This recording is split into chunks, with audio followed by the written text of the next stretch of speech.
o que a minha ignorância é bem específica. Não posso sair dessa situação sozinho, porque sou incapaz de fazê-lo sem uma generosa ajuda. Então, como na DC, cada vez mais se acentua a diferença entre mim e o menino que levava aquela mão. No futuro, ele será como tu, um homem de bem e de conceito respeitado pela sociedade. E eu serei um resto vagabundo que se torna ladrão e caminha em direção ao cárcere. E até possível que nesse alguns anos, eu e o menino voltemos a se encontrar. Ele como juiz de direito e eu como réu delinquente. Ele para publicitar a sociedade de tipos como eu para cumprir o meu desgraçado destino. Ele para educar os meus dados e eu para padecer. Como posso ser condenado ao cárcere quando jamais tive escola para estudar? E quando fiz as coisas à minha maneira, chego pelo saber e a força da justiça para me estilar, será que tudo isso é justo?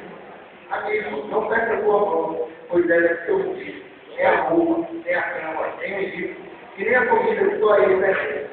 Somente te peço que quando me encontrares na rua, sujos, esfarrapados, abandonados, essa é a minha imagem e tua mente, e se sobrarem minutos na tua nebulada vida diária, medite, amigo, repitas.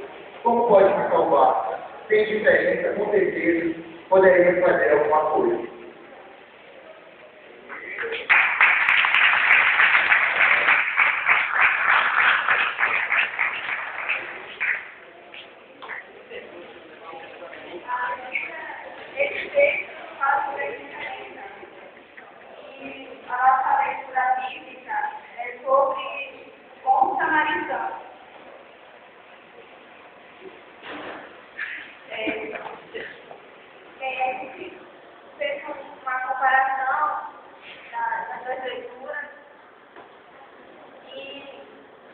Alguém conhece a leitura do Bom Samaritano?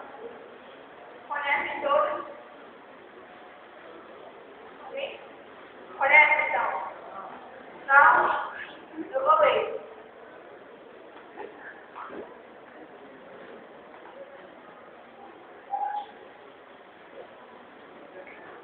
Um especialista em lei se levantou e, para tentar Jesus, perguntou: Mestre,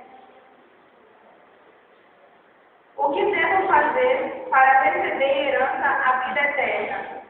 Jesus lhe disse: o que é que está escrito na lei? Como você lê? Ele então respondeu: ame o Senhor, seu Deus, com todo o seu coração, com toda a sua alma, com toda a sua força e com toda a sua mente, e ao próximo como a si mesmo. Jesus lhe disse: você respondeu certo, faça isso e viverá. Mas o especialista em lei, querendo se justificar, disse a Jesus: e quem é meu próximo? Jesus respondeu: um homem ia descendo de Jerusalém para Jericó, e caiu nas mãos de assaltantes, que lhe arrancaram tudo e o espancaram. Depois foram embora, e o deixaram quase morto. Por acaso, um sacerdote que estava descendo por aquele caminho, quando viu um homem, passou diante pelo outro lado. O mesmo aconteceu com o levita. Chegou ao lugar, viu e passou adiante pelo outro lado. Mas o samaritano que estava viajando chegou perto dele, viu e teve compaixão. Aproximou-se dele e fez curativo, derramando óleo e vinho nas feridas. Depois colocou o homem em seu próprio animal e o levou a uma pensão onde cuidou dele. No dia seguinte, pegou 2 moedas de prata e as entregou ao dono da pensão, recomendando: tome conta dele. Quando eu voltar, vou pagar o que ele tiver gasto a mais. E Jesus perguntou: gasta mais, até aí.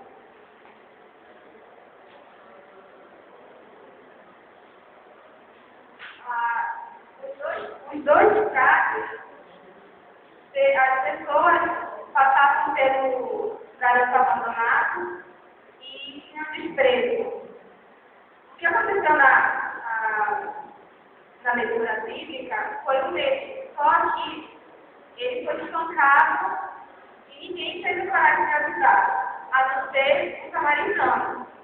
E quando esses que não ajudaram na leitura bíblica conheciam a lei de Deus, mas não praticavam. O samaritano não, teve compaixão e misericórdia dele. Sabia as leis de Deus, sabia que isso que ele estava fazendo era o certo.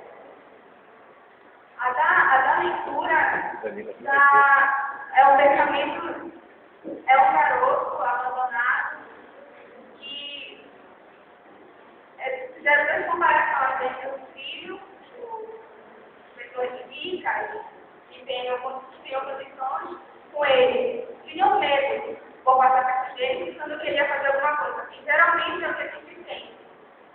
Passa ali, pensa que vai ser assaltado, às vezes não é isso. Às vezes a pessoa precisa de uma ajuda, de um auxílio, e nós sempre passamos adiante. Isso, na verdade, que a gente pode extrair essas duas interpretações, tanto a historinha que foi contada no Evangelho, como Lucas, é a caridade.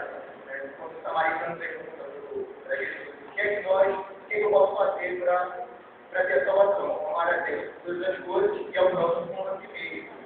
E o que eu acho que essa leitura procura citar é que nós, não é somente que nós irmos da igreja, termos, a gente precisa também demonstrar a caridade com o nosso próprio ajuda, que é isso que vem também nessa historinha. Todos os vídeos na sua louca, estudando, na sua vida louca, estudando, trabalhando, e acaba se tornando bem diferente a necessidade do nosso próximo, das pessoas que estão ao nosso redor. E as próprias pessoas da igreja sabem disso e não fazem. Isso é o princípio básico do cristão, agradecer todas as coisas e ao próximo. Como nós vimos, a gente nunca pode deixar de lado essa parte, né? Esse pensamento, Sempre a caridade. pensamento de Deus, a caridade.